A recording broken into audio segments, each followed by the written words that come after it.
Olá, tudo bem? Estamos mais uma vez junto com você em um convite à esperança para falarmos sobre os conselhos que determinam destinos.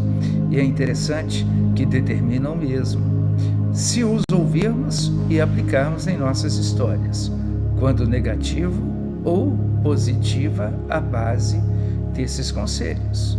Tudo que o homem semear, certamente colherá, o que sabemos já através de Gálatas 6:7. Mas hoje vamos avaliar o segundo conselho ímpio que poderíamos trazer para refletir e para rejeitar. Se não, vejamos, quando alguém sugere, não se importa com o que Deus pensa, esse alguém traz ao nosso coração um conselho ímpio.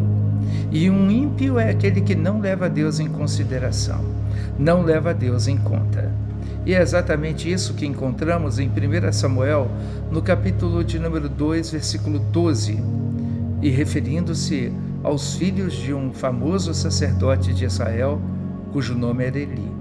A Bíblia diz: os filhos de Eli eram homens ímpios, não conheciam ao Senhor.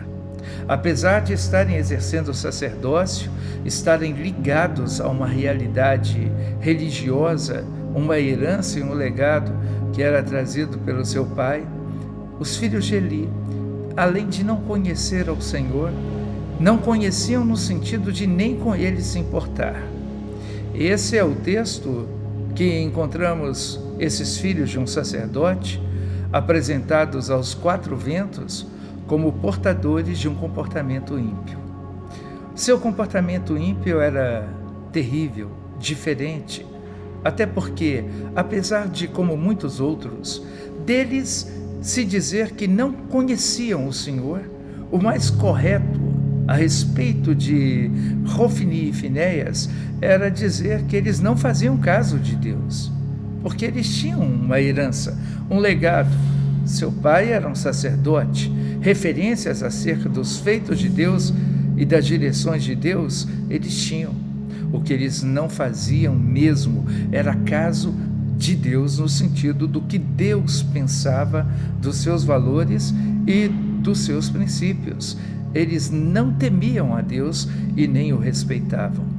De fato, não se importavam com a opinião, a voz, a direção e os princípios que eram do alto. Lidavam com as ofertas que eram trazidas para Deus de forma desonrosa, quebrando as diretrizes de como se deveria lidar com as mesmas, estabelecendo, claro, através disso e com isso, aquilo que era apossar-se do que não era seu, especialmente apossar-se daquilo que pertencia a Deus. Além do mais, esses jovens que não conheciam o Senhor, no sentido de não fazer caso de Deus, deitavam-se com as moças de Israel no ambiente do templo, profanando o santuário e praticando aquilo que Deus reprovava, expressando assim a ausência total no temor ao Senhor. Isto revela que um coração ímpio nem sempre se desenvolve longe da geografia da bênção, da presença de Deus, da religiosidade, dos testemunhos de fé. Eles eram filhos de um sacerdote, filhos de Elias, o que gerou, então, tal impiedade no coração dos filhos de Eli. No ambiente do templo, na atmosfera da fé, o que foi que protagonizou, que fez com que aqueles corações assim se fizessem? Uma das sinalizações bíblicas que encontramos quanto a isso está na atitude do próprio Eli, enquanto sacerdote e pai, errando em não estabelecer as correções necessárias quando deveriam ter sido explicitadas e aplicadas. Veja o que diz o texto de 1 Samuel, capítulo 2, versículo 29. O texto diz: porque desprezais o meu sacrifício e a minha oferta, que ordenei que se fizessem na minha morada, e porque honras a teus filhos mais do que a mim, de modo a vos engordardes do principal de todas as ofertas do meu povo Israel. Deus está nesse texto, em 1 Samuel 2,29, confrontando o pai daqueles jovens, confrontando a Eli. Deus, através de um profeta, o confronta, colocando-lhe 3 situações em que ele e seus filhos estavam deixando de levar Deus em conta. Em primeiro lugar, quanto ao sacrifício, o desprezo ao sacrifício. Em segundo lugar, ou em geral, na realidade, todos os sacrifícios em Israel estavam ligados ao perdão dos pecados, ao processo purificador do povo de Deus, e tal perdão e purificação efetivada em favor do povo certamente os habilitava, legitimava para viver uma comunhão com ele. A casa de Eli pecou em relação a isso, desprezou o sacrifício. Deus levou isso em conta de uma maneira muito séria, tendo em vista que todo sacrifício efetivado no Antigo Testamento era uma sombra do verdadeiro sacrifício que seria efetivado na cruz pelo seu Filho amado Jesus. Não levar Deus em conta nesta questão era simbólica e até mesmo antecipadamente desprezar a obra de Jesus no Calvário. Para Deus, esse desprezo é a atitude profundamente maligna do coração. Certamente nisto a casa de Eli foi julgada, mas não apenas nisso. Em segundo lugar, Eli levou seus filhos em conta, mas desprezou os sentimentos e os princípios de Deus em relação ao que estava ocorrendo. Deus falou disto de maneira muito clara: você honrou mais aos seus filhos do que a mim. Ou seja, eles são mais Deus para você do que eu o sou.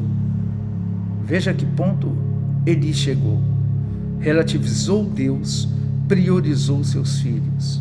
Eli, sabendo de tudo que os mesmos praticavam, não os corrigiu.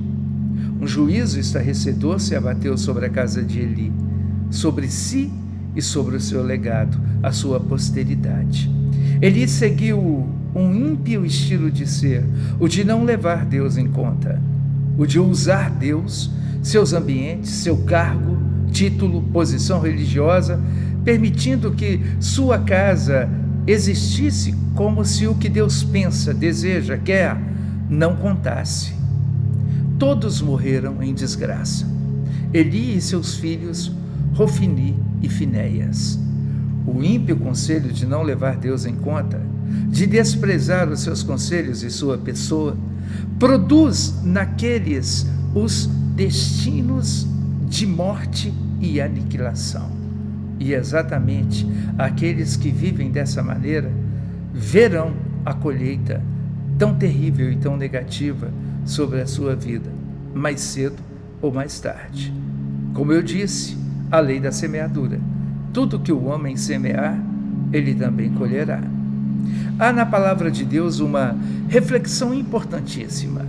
Há caminhos que ao homem parecem ser bons, mas, no fim, são caminhos de morte.